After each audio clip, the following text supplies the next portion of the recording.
이야기가 있는 클래식 막세기로 안내합니다. 정태양의 클래식이 빛나는 순간. 들을수록 좋아지는 클래식 음악, 재미있게 듣고 더 친해질 수 있습니다. 오늘도 클래식 음악 세계로 우리를 안내해줄 피아니스트 정태양, 안녕하십니까? 네, 여러분 안녕하세요. 피아니스트 정태양입니다. 한 주 동안 또 바쁘게 지내셨죠? 한 주 동안 그래도 이제 연말을 잘 마무리하면서 또 올해의 연주 계획들을 같이 마무리해가는 것 같아요. 그 연주회 이야기만 지금 주구장창 1년 내내 2년째 하고 계신 것 같은데 그 송년회 모임 이런 거 합니까? 안 하죠? 안 하는데요. 네. 해볼까 생각만 조금 했었어요. 아니 지금 국회의장도 얘기하지 않았습니까? 송년회 좀 하라고. 아, 그랬어요? 아, 그런 말씀하셨구나. 네. 그러면 정경 교수님이랑 송년 모임 갖도록 하겠습니다. 네, 밥을 사내라는 그런 또 이 그렇죠. 행복한 협박으로 듣겠습니다. 아, 고맙습니다. 자, 오늘 소개해 주실 작품 어떤 곡입니까? 네, 블로흐라는 낯선 이름의 작곡가 누굽니까? 되실 것 같아요. 네, 블로흐요? 이 에른스트 블로흐 이따가 자세하게 이분의 생애를 또 설명을 드릴 테니까요. 예. 첼로 작품으로는 굉장히 유명한 분이에요. 아하. 이분의 곡 제목도 조금 낯서실 것 같아요. 발셴인데요. 발셴. 부제로는 하시딤 생활의 세 가지 풍경이라고 붙어 있습니다. 이 하시딤은 유대 민족의 용어입니다. 그래서 성경 속에서 굉장히 다양한 변주의 해석으로 풀이가 되고요. 그 중에서 2번 니군이라는 작품입니다. 그래서 오늘 간단히 조금 줄여서 이 블로흐의 발셴 중에서 니군이라고 생각해 주시면 될 것 같아요. 그렇군요. 공교롭게도 바로 방송 들어가기 직전에 우리가 첼리스트 얘기를 나눴는데. 아, 그러니까요. 어떻게 첼로곡이 딱 나옵니까? 그러니까요. 그러니까 재밌으실 거예요 오늘. 그렇군요. 그 오늘도 낯선 작곡가와 낯선 곡을 가져왔습니다. 이거는 지금 이유가 뭡니까? 여러분들께 왜냐하면 유명한 곡은 이미 컨텐츠가 너무 많잖아요. 그 여러분 도서로도 나와 있고 독자적인 컨텐츠 행보를 가겠다. 아니요, 그거보다도 새로운 곡을 알아가는 재미가 있으시잖아요. 네, 그래서 알려드리려고 합니다. 아, 저는 솔직히 너무 좋죠. 서로 좋은데 행여나 이제 우리 방송 중 아까도 문자 메시지를 제가 계속 읽는데 오늘 처음으로 방송을 들으신 분들이 많으시더라고요. 그러시면서 클래식은 어렵다, 힘들다고 하시는데 저도 처음 듣는 블로흐. 그렇죠. 와, 좀 낯서실 텐데 들어보시면 오늘 이 곡 정말 좋다라고 생각하실 거라 자신해요. 예, 제 이 말씀 드린 이유는 블로우라고 해서 어렵다고 그냥 인식을 가지시고 나가시는 분들이 계실까봐 제가 잡아두기 위해서 살짝 깔아뒀습니다. 자, 블로흐의 발셴 2번 니군. 오늘의 주제곡으로 선정한 이유 무엇입니까? 이 곡의 스토리가 굉장히 풍부하더라고요. 그렇습니까? 그래서 이거를 저도 이해할 때 조금 어렵나라는 생각을 했어요. 그래서 우리 작가님과 함께 작가님 잘 풀어주시겠지라고 생각하면서 방대한 자료들을 이렇게 나눴었는데 그래도 스토리가 있기 때문에, 그리고 스토리를 알고 여러분들이 들으시면 그냥 단순히 작곡가의 생애를 아는 것보다 더 재미있으실 것 같습니다. 자, 오페라도 혹시 남겼습니까? 이 블로흐가 오페라도 썼어요. 그 오페라의 제목은 바로 맥베스입니다. 우와. 그 맥베스, 셰익스피어요. 그 맥베스는 당연히 이탈리아의 작곡가 주세페 베르디도 이 소설로 오페라를 썼고 굉장히 유명하죠. 그런데 이 블로흐도 3막짜리 오페라를 썼어요. 그리고 프랑스어 대본으로 되어 있고요. 그런데 파리의 오페라 코미크, 지금도 있는 극장입니다. 이 오페라 코미크에서 연주를 했는데 그렇게 성공을 하지는 못했습니다. 그리고 유일한 오페라입니다. 알겠습니다. 자, 이 오페라 작곡가이기도 한 블로흐. 자, 다시 한번 소개를 좀 부탁드립니다. 어떤 작곡가입니까? 네, 작곡가이자 바이올리니스트이자 지휘자이자 특이한 이름은 사진 작가였습니다. 그러니까 근데 클래식 작곡가인데 웬 사진이 발명되기 전 시대 아닌가라는 생각이 드실 수도 있는데요. 일단 사진이 생각보다 일찍 나왔고, 그리고 이분이 1880년생입니다. 그러니까 이제 1900년대를 걸치고 있는 분이에요. 1894년에 제네바 음악원에서 음악이론과 작곡을 배웠습니다. 그리고 바이올린도 배웠고 1896년에는 벨기에의 왕립 음악원에서 바이올린을 공부했습니다. 그리고 1901년까지는 프랑크푸르트에서 작곡을 공부했다고 해요. 오. 그리고 뮌헨에서도 공부를 했고요. 그래서 이 블로흐가 쇼숑, 드뷔시와 같은 젊은 프랑스 운동의 영향을 받았다고 합니다. 그래서 1903년에 첫 번째 교향곡을 완성했고요. 스위스의 바젤에서 열린 독일 음악가 페스티벌에서 연주가 되었습니다. 그러면 스위스하고 독일에서 그렇죠. 스위스와 독일을 공부를 돌아다니면서 공부를 했죠. 그렇군요. 영향을 좀 받았나요? 그럼요. 그렇지만 스위스에서 주로 무대로 활동을 하면서도 이제 네. 독일 음악가 그 부류에 들어가가지고 분류가 되기도 했습니다. 그 아까 잠깐 언급했던 네. 오페라가 그 초연에서 성공했습니까? 초연에서 성공하지 못했어요. 아하. 그래서 네. 정경 교수님도 저도 모르는 게 아닐까라는 생각을 해요. 아 그러니까요. 제가 좀 창피한데 이 오페라 작곡가를 제가 모르고 있다는 사실이 너무 깜짝 놀랐습니다. 그렇죠. 사실 네. 음악이라는 것은 한 편만 썼더라도 그 한 편이 굉장히 임팩트가 강한 작품이고 흥행을 했다면 지금까지 남아있을 가능성이 많거든요. BJ 카르멘. 그렇죠. 그런데 이렇다는 것은 성공을 못했던 거죠. 그렇군요. 그러면 이 35 정도 되는 거죠? 네, 발표했을 때가? 네, 35까지 좋은 네. 평가를 받지 못했던 것 같아요. 아하. 지금 35이면 이제 제가 지난 나이인데요. 당시 35은 물론 지금이랑은 조금 느낌이 달랐을 거예요. 훨씬 더 어른의 느낌이었을 거긴 한데요. 초조하기도 했을 텐데 이 사람이 1916년에 네. 미국으로 이주를 하게 됩니다. 아, 또 이 아메리칸 드림입니까? 그리고 1917년에 네. 세계의 유대시라는 작품을 발표해서 그 초연으로 전환점을 맞이하고요. 이게 보스턴에서 굉장히 성공을 했습니다. 그리고 이 블로흐가 미국이 나의 터전이다라는 생각을 갖게 해주는 계기가 됩니다. 그렇군요. 유럽에서는 오페라를 발표했는데 성공하지 못했고 그렇죠. 미국으로 건너가서 작품을 발표했더니 성공을 한 거두고. 거죠. 아. 자 그렇다면 미국에서 블로흐가 활발히 활동했습니까? 네, 굉장히 재미있는 사실은 네. 1920년부터 25년까지 클리블랜드 음악원의 초대 음악 원장으로 재직을 했습니다. 네. 이 클리블랜드 음악원은 굉장히 역사가 깊고 지금도 당연히 있는 학교입니다. 평소 음악 교육에 관심이 많아서 학생들이 수준 높은 교육을 받을 수 있게 제도를 만들었고요. 특히 작곡과 이론 교육에 특별히 주의를 기울였다고 합니다. 그리고 클리블랜드 음악원에서 재직하는 동안 이 블로흐가 21개의 작품을 완성했는데요. 네. 학생 오케스트라를 위해 작곡한 콘체르토 그로소라는 곡도 포함이 되어 있습니다. 예. 그리고 합창단을 설립해서 학생들이 오케스트라뿐만 아니라 합창단도 경험할 수 있는 이런 시스템을 만들었던 거죠.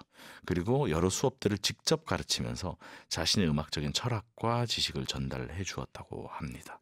그래서 이 블로우가 주장했던 것이 음악 교육은 기술의 철저한 연구 외에도 감상의 질, 판단력, 취향을 개발하고 음악에 대한 이해와 사랑을 자극해야 된다라고 얘기했습니다. 이거는 저랑 정경 교수님 그리고 우리 청취자 여러분들께도 굉장히 좋은 이야기인 것 같아요. 감상의 질, 판단력 그리고 취향에 대한 개발 이것이 여러분들이 클래식 음악을 즐기는데도 굉장히 도움이 되는 블로우의 이야기인 것 같고요. 그리고 나중에는 샌프란시스코 음악원에서도 교육자로서 활동을 하게 되죠. 아, 저는 지금 울림이 좀 있는데요. 네. 그러니까 저는 그 많은 기자분들이나 네. 주변 분들에게 받는 질문 중 하나가 이 음악가로 사는 건 어떻습니까? 라는 부분인데 이 많은 분들이 또 예술가를 꿈꾸고 음악가를 꿈꾸지 않습니까? 네. 근데 음악가 자체가 목표가 아니라 내가 어떤 음악을 하겠다. 네. 라는 목표를 먼저 가져야 될 것 같거든요. 그렇죠. 예. 그러면 이제 음악가로서의 아이덴티티와 이미지와 이런 게 생기는 거 아닐까요? 그렇죠. 그런데 뭐 예를 들어서 목표가 뭐 좋은 대학이라든가 콩쿠르라든가 이런 부분이 되고 내가 어떤 음악을 하겠다라는 목표가 없으면 그렇죠. 이게 문제가 되지 않나라는 생각을 요즘 하고 있었는데 오늘 또 선생님께서 부르흐의 이런 또 중요한 맞아요. 문장을 말씀해 주시니 제가 좀 생각이 깊어집니다. 교육자로서 면모가 확실했던 사람 같아요. 그렇습니다. 우리 EBS에 정말 딱 맞는 네. 맞아요. 아티스트를 데리고 왔습니다. 그런 것 같아요. 자, 블로우의 제자 중에 또 유명한 현대 작곡가들이 있습니까? 네, 이제 미국으로 완전히 터전을 잡았기 때문에 예. 조지 안타일, 로저 세션스 등이 있습니다. 네. 그리고 1950년에는 블로흐의 70번째 생일을 기념하는 페스티벌이 시카고에서 며칠 동안 열렸는데 이때 제자들과 함께 페스티벌을 진행했다고 합니다. 그리고 이 블로흐가 대장암 수술을 받기도 했고 몸이 너무 약해져서 더 이상 작곡을 할 수 없어졌는데 그때까지도 열심히 활발하게 활동을 했다고 하고 1959년에 포틀랜드에서 사망을 하게 됩니다. 아, 그렇군요. 35세 이후부터 성공을 거뒀으니까 네. 또 오랜 시간 동안 사랑을 받고 그렇죠. 예, 하늘나라에 갔군요. 그렇습니다. 자, 지금부터는 오늘의 주제곡 이야기를 하겠습니다. 어떤 작품입니까? 1923년에 작곡된 이 에른스트 블로흐의 발셴은요. 네. 어머니 소피를 추모하면서 작곡이 되었습니다. 그리고 어머니께 헌정이 된 작품입니다.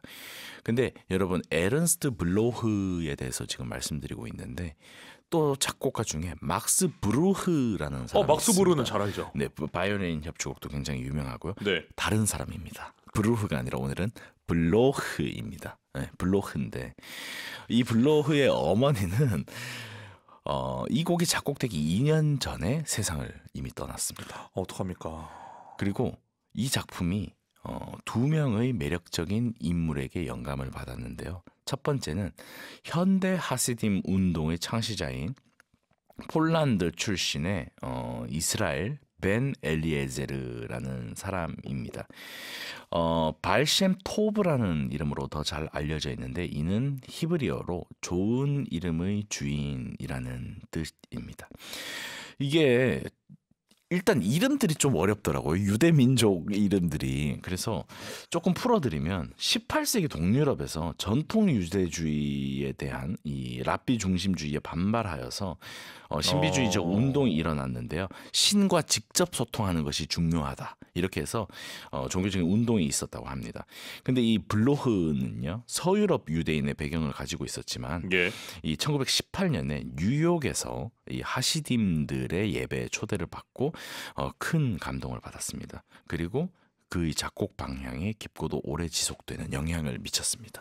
이게 당시 유럽에서 서유럽의 유대인들과 동유럽의 유대인들의 문화가 많이 달랐는데 예. 이 서유럽 유대인 문화에 있었던 블로흐가 미국으로 건너가서 동유럽 유대인들의 문화에 감명을 받고 자신의 작곡에 어떤 큰 영향을 받게 되죠. 그리고 두 번째로 영감을 받은 것은요. 위대한 곡이 탄생하기 위해서는 또 위대한 아티스트를 작곡가들이 만나기도 하잖아요. 스위스의 바이올리니스트였던 앙드레 드 리포비에르라는 사람입니다. 이 사람이 블로흐가 클리블랜드 음악원에 있을 때 방문을 했었습니다. 근데 이 시기가 바로 이 모음곡이 구상되던 시기였습니다. 그래서 이 리포비에르가 유대 여성 협회가 주최한 연주에서 이 작품을 대중 앞에서 처음 연주를 했습니다. 이 작품의 관현악 버전도 있는데 이것은 블로흐 자신에 의해서 나중에 편곡이 됐고요. 아, 그렇군요. 악장 구성은 어떻게 되어 있습니까? 네, 이거는 소나타도 아니고 협주곡도 아닌데요. 그냥 바이올린과 피아노를 위한 곡이고 또 첼로로 연주되는 경우도 있더라고요. 그런데 3악장으로 구성이 되어 있어요. 1번은 비두이라는 이름을 가지고 있어요. 우리 국어로는 회개라고 번역되고요. 그러니까 사실은 명상이라는 제목을 붙였는데 나중에 회개라는 이름으로 변경이 되었습니다. 히브리어입니까? 네, 이는 이제 참회를 뜻하는 히브리어죠. 가사가 없는 기도 형태로 가사가 있다면 당연히 노래가 있어야 되잖아요. 그런데 악기니까 가사가 없으니까 가사가 없지만 기도 형태로 자신의 죄를 뉘우치는 내용을 담고 있습니다. 그리고 오늘 주제가 되는 이 두 번째 악장이 바로 니군입니다. 이 니군은 즉흥곡이라는 말인데요. 이 모음곡의 중심이자 블로흐의 바이올린과 피아노 작품 중에서 가장 잘 알려진 악장입니다. 그래서 많은 바이올리니스트들이 모음곡 전체를 연주하지 않더라도 이 니군만 따로 떼서 연주를 하기도 합니다. 블로흐가 아까 1번도 제목을 명상에서 회개로 바꾸었잖아요. 예. 근데 이 2번 니군도요. 원래는 랩소디였습니다. 이 랩소디가 우리 국어로는 광시곡이라고 번역을 하더라고요. 예. 광시곡 그러니까 미칠 광자에 이제 시는 그 시를 이야기하죠. 네.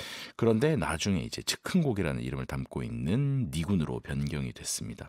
근데 사실은 니군은 멜로디를 뜻하는 말입니다. 하지만 그 유대인들의 맥락에서는 그들의 전통 음악의 한 장르를 가리킵니다. 그래서 이 장르는 연주자와 청중 모두를 뭔가 초월적인 영적인 세계로 이끄는 것을 목표로 하는 음악이라고 할 수 있습니다. 그렇군요. 이 왠지 오늘 이 곡을 듣기 전에 드는 생각인데 네. 우리 수요 초대석 아티스트인 네. 첼리스트 박건호 선생님이 네. 이 곡 연주 잘할 것 같은 느낌이 듭니다. 왜냐하면 바이올린 곡을 첼로로 독주에도 했었고. 예. 건우 쌤한테 한번 물어볼게요. 그 느낌이 확 왔습니다. 네, 다시 돌아가겠습니다. 자, 제 3번 설명 좀 해주시죠. 네, 3번 이름도 어려워요. 시므하토라라는 이름이에요. 네. 참 유대 이 히브리어가 어렵죠. 네. 율법의 기쁨이라는 말입니다. 아하. 율법의 기쁨은 원래 거룩한 날이라는 이름으로 불렸거든요. 네. 유대인들의 주요 절기인 욤토브라는 날이 있는데요. 그 시즌의 끝에 맞이하는 날로서 이제 성경 속에 나와 있고 기쁨의 춤과 종교적 축제가 열리는 그런 날입니다. 그래서 이 1, 2, 3번이 구분되어 있지만 또 굉장히 그 유대인들의 정신으로 촘촘하게 연결되어 있는 작품이라고 할 수 있겠습니다. 그렇군요. 저는 이 블로그를 읽을 때마다 걱정이 되는 게 사람들이 블로그로 착각하실까 봐. 블로그가 아니라 여러분 블로흐입니다. 예, 블로그. 흐입니다. 이게 흐가 그냥 우리나라 말로 흐로 읽지 않고 네. 분명히 CH일 거 아닙니까? CH입니다. 블로그. 맞아요. 이 약간 가래 끊는 소리를 하셔야 되기 때문에 한국말 흐흐흐가 아닙니다. 예, 블로그. 자, 블로그의 음악 세계는 독특함이 있을까요? 당연히 제가 지금 계속 말씀드렸듯이 네. 그의 정체성은 자신의 뿌리인 유대교에 두고 있습니다. 그리고 작곡한 작품들의 제목을 보면 이스라엘 심포니, 성스러운 예배 등이 있습니다. 네. 이 발시엠에도 드러나 있듯이 극단적인 슬픔과 황홀함이 대비되는 그러니까 이게 여러분들께 종교 음악이라는 것을 염두에 두고 소개를 해드리고 싶은 것이 아니라요. 굉장히 슬픈 정서 그리고 그것에서 나오는 황홀한 느낌이 우리 모두가 잘 공감할 수 있는 굉장히 국제적인 곡이라는 생각을 했습니다. 그리고 강렬함과 평온함이 극단적으로 대비가 되는 모습이 있고 또 음역이 굉장히 넓고 다이나믹이 큽니다. 그리고 리듬들이 우리에게는 조금 낯선 리듬들일 거잖아요. 그래서 더욱더 흥미롭게 들을 수 있는 그런 음악들인 것 같습니다. 그리고 이 작품을 통해서 단순히 유대 전통을 재현하는 데서 그치지 않고 자신의 음악적 언어로 자신의 민족의 뿌리의 유산을 탐구하고자 했던 것 같아요. 이 국적이 그러면 유대계 미국인 작곡가인 겁니까? 그렇죠. 그러니까 사실 그 당시에는 국적이 막 혼재잖아요. 예. 결국에 국적은 미국 국적이 되셨겠지만 당연히 스위스계 이제 유대인이라고 할 수 있겠죠. 스위스계 유대인 미국 작곡가인데 그렇죠. 공부는 스위스하고 독일에서 했고 활동은 미국에서 했고. 미국에서 했고 정말 복잡합니다. 자, 공식적인 초연은 언제 이루어졌습니까? 네, 1924년에 초연이 됐는데 사실은 아까 전에 이제 바이올리니스트가 연주를 공식적으로 했다고 했잖아요. 네. 그런데 초연의 기록이 언제다라고는 정확하게 찾지 못하고 있습니다. 그리고 많은 바이올리니스트가 현재 연주하면서 큰 사랑을 받고 있고요. 이제 음악 애호가들 사이에서는 그래도 상당히 잘 알려져 있는 작품입니다. 그렇군요. 자, 태양새님은 어떤 점에서 이 작품을 좋게 또 느끼신 겁니까? 한 작곡가가 자신의 뿌리를 이렇게 진지하고 그리고 감각적으로 표현할 수 있다는 것이 저는 개인적으로 너무 좋았어요. 그리고 어쨌든 이 유대교의 생각에 물론 정혁 교수님도 저도 유대교를 잘 알지 못하잖아요. 우리에게 낯선 문화고 물론 유대인들을 만난 적은 있지만 그렇지만 종교적인 것을 넘어서 굉장히 메시지를 주는 작품이라고 생각했습니다. 종교를 뛰어넘는 작품이다. 네. 알겠습니다. 자, 이번에 블로그의 발시엠 2번 니군을 감상하게 될 겁니다. 어떤 점을 좀 포인트로 생각하면서 감상하면 좋을까요? 예전에 정경 교수님이 이런 말씀을 한 적이 있어요.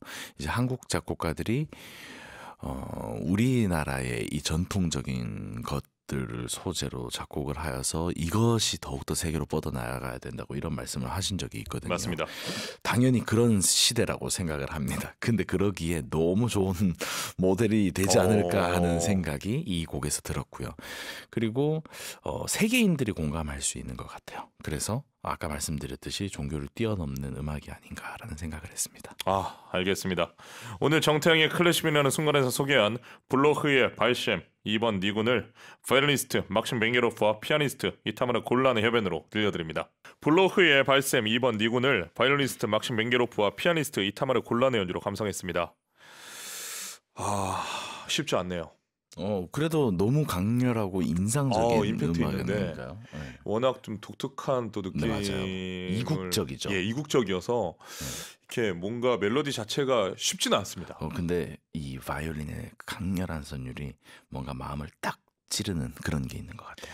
옹이뉴키님, 음악이 매우 심오한 것 같아요. 저도 이해하지 못하지만 그래도 약간은 느낌을 알 것도 같아요. 보내주셨습니다. 김윤서님, CD 전집에서 뒤편쯤에 있던 블로우 발셴 제목은 보았는데 선뜻 손이 안 갔어요. 태양님 설명을 듣고 나니 이제 손을 쭉 뻗겠습니다. CD 감사합니다. 전집에 맨 뒤편에 있었군요. 김윤서님, 어서 뒤편에 있던 친구를 만나 주십시오. 진수정님, 중간에 들어와 태양님 설명을 놓쳤네요. 태양님 메리 크리스마스 되세요. 제가 다음 주 여행이라 미리 인사드려요. 인사를 받아 주십시오. 안녕하세요. 메리 크리스마스 되시고 여행 중에서도 11시에 들으실 수 있습니다. 네, 10시부터 12시 2시간입니다. 자, 여행 중에 들으시는 분 많으십니다. 맞아. 그래서 해외에서 메시지 메시지 주시잖아요. 죄송합니다. 진수영님, 우리 크리스탈님 기다리고 있겠습니다. 자, 블러흐처럼 자신의 정체성을 작품에 투영한 작곡가들이 많이 있지 않습니까? 맞아요. 일단 자주 소개해드렸던 너무나 미국적인 번스타인 같은 사람도 있을 거고요. 그리고 나중에 결국 정치까지 하셨던 이탈리아의 오페라 작곡가 베르디도 있습니다. 거의 모든 작곡가들이 사실은 자신의 정체성을 음악에 담고 있다고 봐야 될 것 같아요. 그게 국가적인 정체성이든 아니면 너무나 지극히 개인적인 정체성이든 그것은 예술가들은 필연적으로 가지게 되는 부분인 것 같은데 우리가 사실 음악가들 중에 유대인들이 진짜 많이 계시거든요. 네. 제 친구들도 있고 스승님들도 있고 그런데 너무 많은데도 우리가 잘 몰랐던 것 같다는 생각을 해요. 이렇게 본격적으로 유대 음악을 들으니까 어렵다는 마음도 느끼게 되면서 또 낯설다는 생각도 하게 되잖아요. 그런 만큼 또 하나의 이런 지평이 여러분들께도 열리지 않을까라는 기대가 있습니다. 그 유대인하고 우리나라 이 대한민국과 좀 비슷한 점이 있지 않습니까? 교육열도 굉장히 높다고 교육열도 하고요. 높고 이 두뇌도 똑똑하고 그렇다고 하지만 하더라고요. 이 고난과 역경이 항상 민족적으로 닥치는. 그렇다고 들었습니다. 왜 그럴까요? 한시도 마음 편한 적이 없는 것 같습니다. 그래서 그 유대 민족들의 그 놀라운 성과가 있었잖아요. 그리고 요즘 이 K 열풍 그런 게 있지 않는가라는 생각이 들어요. 저는 요즘 그런 생각이 들더라고요. 매일 아침 뉴스 보기가 쉽지 않지 않습니까? 네네, 또 그렇죠. 오늘 무슨 사건이 터졌을까 이 가슴 졸이면서 볼 때가 많이 있는데 야 조선시대 500년을 어떻게 500년씩이나 갔나라는 생각도 불현듯 들더라고요. 그렇죠. 이 유대 민족도 마찬가지잖아요. 그러니까요. 사실은. 지금도 뭐 굉장히 어려운 상황. 지금도 속에 힘들잖아요. 그렇죠. 계속 짐 싸들고 돌아다녀야 되고. 미사일이 막 왔다 갔다 하잖아요. 이거 웃으면서 할 얘기는 아니지만 정말 대단합니다. 네. 자, 우리가 정체성 얘기가 나왔으니까 이 예술가 음악가로서의 이 정태양의 정체성 물어봐도 됩니까? 음악적 철학 무엇입니까? 이게 너무 부끄러운 질문인 것 같고. 왜 부끄럽습니까? 제 예. 음악적 철학, 그러니까 규정하기 쉽지 않은 것 같아요. 그리고 정체성을 또 규정하는 것도 제 입으로 하는 거는 쉽지 않은 것 같은데, 그러니까 저는 이런 생각은 하는 것 같아요. 만약에 잘하고 못함이 있다면 당연히 나보다 잘하는 사람은 많다. 그렇지만 이 분야를 가장 사랑하는 사람은 나다. 이런 생각은 항상 하면서 하고 있어요. 왜냐하면 사랑하는 것은 측정할 수가 없잖아요. 그래서 예를 들어서 무덤 속에서 호로비츠가 깨어나셔서 저한테 내가 너보다 더 사랑해라고 이야기한다면 사실 저는 할 말이 없겠죠, 당연히. 왜 할 말이 없습니까? 그 위대한 음악가가. 하지만 네. 이 사랑이라는 것은 저도 호로비츠한테 아니요, 제가 더 사랑합니다라고 이야기할 수 있는 부분인 것 같아요. 그렇기 때문에 네, 부족하고 뭔가를 계속 채워나가고 발전해야 되는 것은 분명하지만 그것은 평생이고 저는 지금도 나중에도 이거를 제가 가장 사랑하지 않을까라는 생각은 해요. 그러니까 행복한 것 같아요. 그래서 별로 비교 의식 없고 경쟁 의식 없고 이렇게 해나갈 수 있는 것 같아요. 그렇습니까? 네. 정태양의 음악적 철학은 사랑하는 거. 누구보다 음악을 사랑한다. 네, 그런 것 같아요. 어떻게 좀 서로 사랑하는 겁니까? 짝사랑입니까? 짝사랑일 때도 있고. 그거 아세요, 정 교수님? 시인의 사랑이라는 작품이 있어요. 네. 제가 21살 때부터 연주했거든요. 그런데 올해까지 짝사랑이었어요. 슈만. 네, 그런데 이번 가을에 제가 연주를 했을 때 7월에 저 슈만 많이 연주할 때 있었잖아요. 정말 많이 했죠. 그때까지만 해도 짝사랑의 느낌이었어요. 근데 그리고 나서 제가 마포 아트센터에서 네. 시인의 사랑을 연주했었는데 그제서야 이제 짝사랑에서 벗어나. 슈만이 좀 받아줍니까? 슈만이 제게 말을 건다고 할까요? 이야. 그러니까 너무 오래 걸렸죠. 10몇 년이 걸렸는데 대단합니다. 이제서야 손에 조금 잡힌다. 그렇다고 뭐 대단히 잘했다가 아니라 그런 느낌이 처음 들었어요. 예, 참고로 저는 네. 항상 일방적입니다. 이게 때마다 달라요, 여러분. 그리고 이럴 때가 있어요. 청중들께서 되게 좋아하세요. 너 연주 좋았다, 너무 잘했다 이랬는데 내 마음속에는 아직 그 짝사랑 정도까지밖에 못 간 이럴 때도 있고.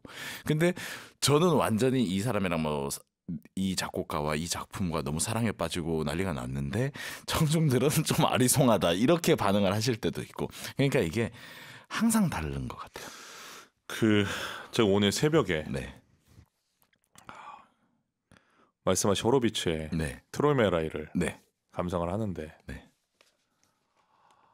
와, 청중들이 다 눈물을 참고 있는 거예요. 네, 네, 네. 그리고 어떤 분은 정말 인상적인 게 하늘을 보면서 눈을 감고 계신데 백발의 백인이었어요. 네. 근데 양옆으로 눈물이 계속 흐르는 걸 보면서 그러니까 저는 그런 생각을 했거든요. 이야, 도대체 어떤 언어로서 네. 저런 감동을 줄 수 있을까? 이 음악이라는 언어는 글과 이 말로서 전달되진 않지만 네. 우리가 말로 형용할 수 없는 이 무엇인가를 느끼지 않습니까? 네. 가장 강력하게, 그러니까 누군가의 마음을 움직이고 만질 수 있는 가장 강력한 도구인 것 같아요. 어떤 말보다도. 저는 그래서 뭐 전 세계적으로 요즘에 양극화가 네. 참 문제인데 네. 이런 클래식 음악, 또 문학, 네. 또 미술, 이 건축, 무용 이런 기초 예술들이 거기에 좀 기여가 됐으면 좋겠습니다. 꼭 그랬으면 좋겠어요. 이게 우리나라에 지금 인문학 공부하시는 분들 소그룹들이 전국적으로 정말 많은 걸 알고 있습니다. 그런데 그 중에서 또 하나의 굉장히 위대한 인문학이 이 클래식 음악입니다. 알겠습니다. 자, 다음 주에는 어떤 작품입니까? 다음 주에는 이제 우리 크리스마스를 준비해야 하잖아요. 네. 그래서 크리스마스와 조금 관련된 음악을 들려드리려고 해요. 어떻게 좀 이해하기 쉬운 음악입니까?